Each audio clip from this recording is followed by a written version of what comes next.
We staged fishing down here at Frank's Landing. This was a demonstration to put the problem before the public.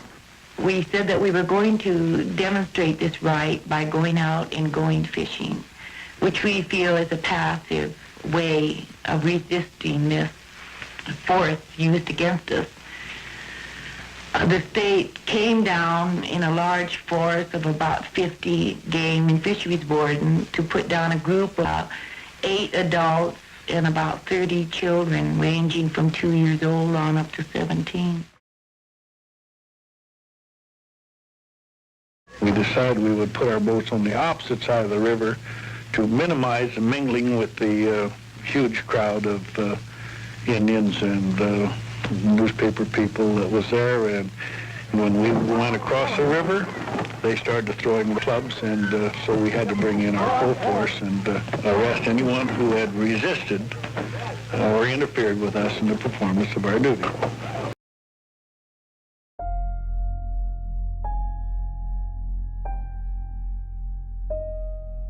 In 1854, Territorial Governor Isaac Stevens made treaties with all the Indians in Washington.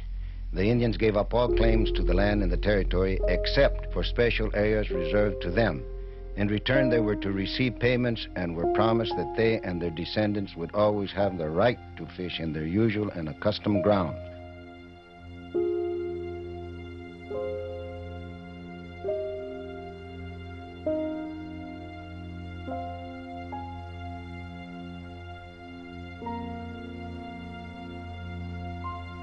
During World War I, the Army condemned the reservation land on the east side of the river for Fort Lewis. All the families on that side of the river were removed from their homes, and the government decided what compensation they were going to receive. Bill Franks received 6 acres several miles downstream from the reservation.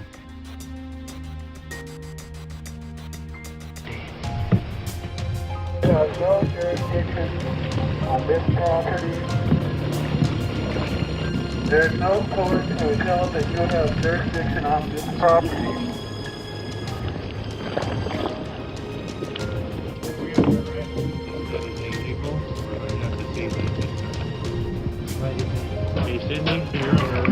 My father and Sid were arrested off the landing here.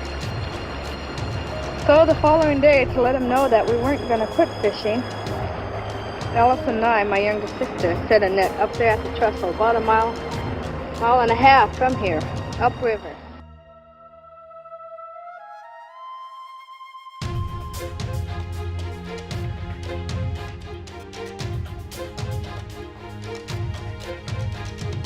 All these pictures prove the fact that some of the Game Department officials that got on the stand and testified had weapons in their possession and used them.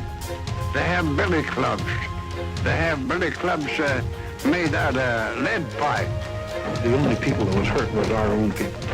There was no Indian people hurt at all.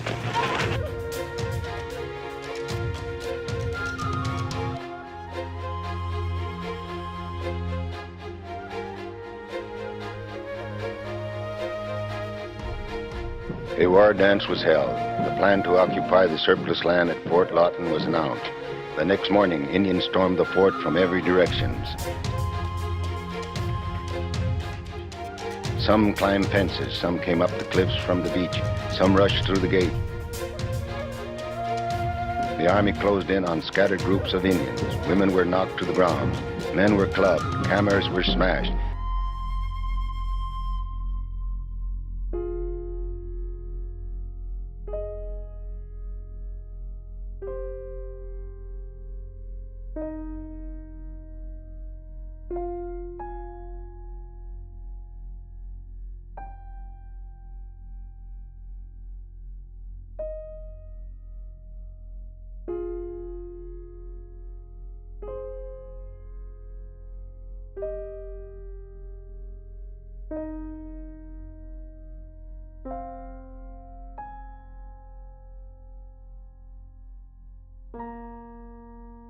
They ain't gonna never terminate us.